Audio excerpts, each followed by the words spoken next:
Welcome to Still Surviving and Walking in Your Purpose. Today's guest has a real story of what it means to stand in your truth.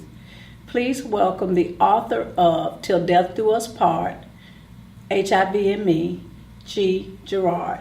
Hi. G, welcome to the show. Nice to meet you. So G, please tell our audience, who is G. Girard? Wow. I'm still trying to figure that out. I'm a vessel of God, so I'm just here to do His work. I like that, a vessel of God. I wish everybody saw themselves that way. We are, because this life is really not your own, it's God's. It's His. So you're here to do whatever He wants you to do. Yes, yes. Sometimes it takes a minute to get to that place, though. Yeah. Years sometimes. Yeah. So share with us your survival story. Okay, well, I was actually diagnosed with HIV in 2003. But actually, the night of, I don't know if you remember this, when Rock Hudson died, I think it was like back in I think it was like 86. Yeah. But I remember that night on the news when they reported his death. And God whispered in my ear that night and told me that I was going to get this. But He told me to be honest, stay honest, and He would protect me through it. So at the time, I'm like 11. So I didn't know anybody that was positive. I had never had that experience before. When I turned 16, I met a girl from high school, and her uncle had it. And I watched him die from it, and it was horrible. And it scared the bejesus out of me. And I got raped when I was 16, and that's how I became infected. But I didn't find out till like 10 years later. You said you were 11 when you heard that. Yes. And hearing that at 11, what would make you think or that would be something that would be a part of your life? Well, because I always knew God, I knew His voice, so I knew where it was coming from. I knew it was inevitable, even though for years I was careful. I tried not to get it, but I knew it was my destiny. So once I got it, I went back to God and I said, I've been through so many things that should have killed me. Like, why did you allow me to survive all those things to now suffer this? So He said, I gave you an amazing writing ability and a story to tell. Tell your story. So a few months after that, I was in New York. I came down to Florida. I stayed with one of my friends here. And I sat in a room for 4 months. Every day I would sit there. I would meditate first. And I would say to God, what do you want me to tell them today? And He would put me back in that memory. And then He would take me out of my body. And I would actually hover this room and watch God in me write this book. Write the book. So to be elevated, be out of your body, and like to watch God cry as He's typing your life. It was amazing. You know, I firmly believe that writing is cathartic. Writing is healing. And I believe that as you get those words, as those words come out of you, that there is a cleansing that takes place. Having read your story, I can understand some of what you say about having God cry at your story, because it's a very, very powerful story. And it takes a great deal of courage to tell your story. It takes a great deal of courage. So what was the catalyst that really, you said that God intended for you to put these words down? Was there some other catalyst or person or thing that made you really want to share your story? No, this was all him. And we fought a lot. Yeah. We fought That's a lot not an because easy thing. I would go and I would sit and I would meditate, and he would put me back in that memory. And some things you read the book are very personal. Mm-hmm. That I'm like, no, this is going to my grave. Yeah. I'm not exposing this. It's too personal. And he Yeah. would say, no, it's needed. Trust me. And I would say Yeah. no. And I would get up and I would walk away. And like some things were so intense. Like I would walk away for weeks. Like in defiance, like, no, I'm not going to tell anybody that. Yeah. And then I would come back and I would sit there and I'd go through the whole meditation process again. And he would put me right back in that situation. And we would argue. And I would finally give in. You know, we've talked about on the show how in telling your story, you not only tell your story, but you tell other people's story as well. Has there been any repercussion from telling your story?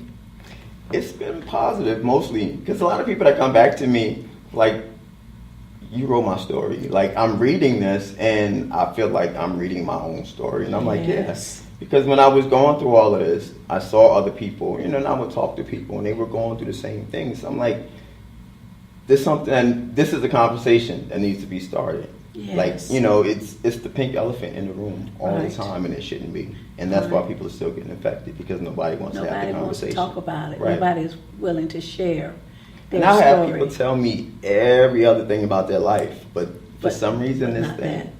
That. Yeah. And it's probably because of the stigmatism that's around it. And it seems to not be going away. Yeah. And it's sad that it's not going away. It definitely needs to go away.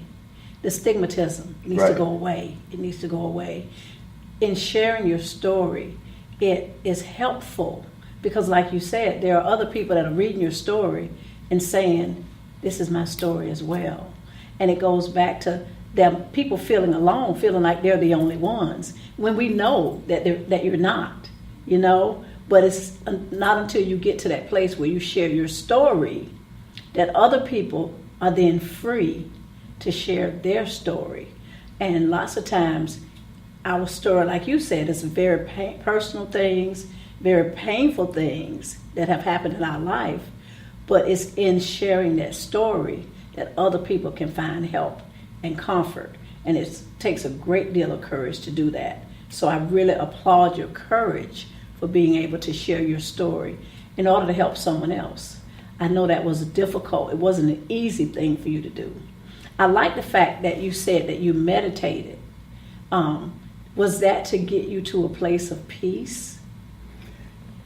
You know what? Because I went into this, I went into it blindly. Like, I didn't know anything about writing a book. Yeah. I didn't have an outline. I didn't know what I was going to talk about. I just went into this room. It was like a diary. So it's like I'm just recording my personal thoughts. Mm-hmm. Mm-hmm. And, it was a lot that went into that. It was a burden. It still is.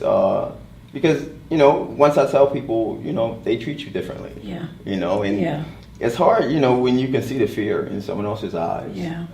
Like you're a leper, and then I noticed that, people that are close to me, even when I talk to them about the situation, because it's not a conversation most people have, people don't know how to talk about it. So they don't know how to comfort you, how to assist you with what you're going through, because they don't know what to say.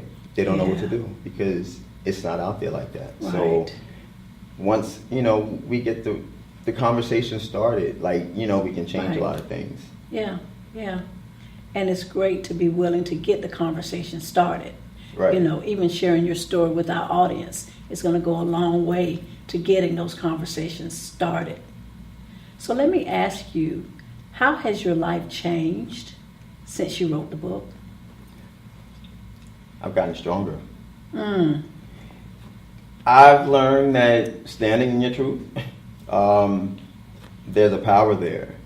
When you own everything about yourself and who you are, nobody can touch that. You're 10 feet tall at that point. standing in your truth. No one can own you. That's a Right. powerful statement. G, thank you so much for sharing your story with our audience. What would you say to someone that might be dealing with the same or similar circumstances as you shared in your book, things that you've gone through? What would you say to someone that might be dealing with the same? You know what? I would have to say that it's okay. You're not alone. Many before you, there will be many after you. I think the most important thing is to find a base of people, a support system, because you need that. And I would say you have to be strong in who you are before you let this out, because people are going to judge you. Yeah. You know, it's not like cancer. Like if you tell some, you have cancer, you tell somebody, you're going through chemo and stuff like that. Everybody's pumping their fists and, they're rallying for you. Rallying around you. Right. But when you tell somebody that you're positive, then it gets flipped and it's like, okay, what perverse things was he doing to get this? This punishment from God, for your lifestyle or whatever it is. So until we can separate the disease from the thoughts behind it, then this is going to be the way it is. It's going to be the way it is. It's interesting that you said that.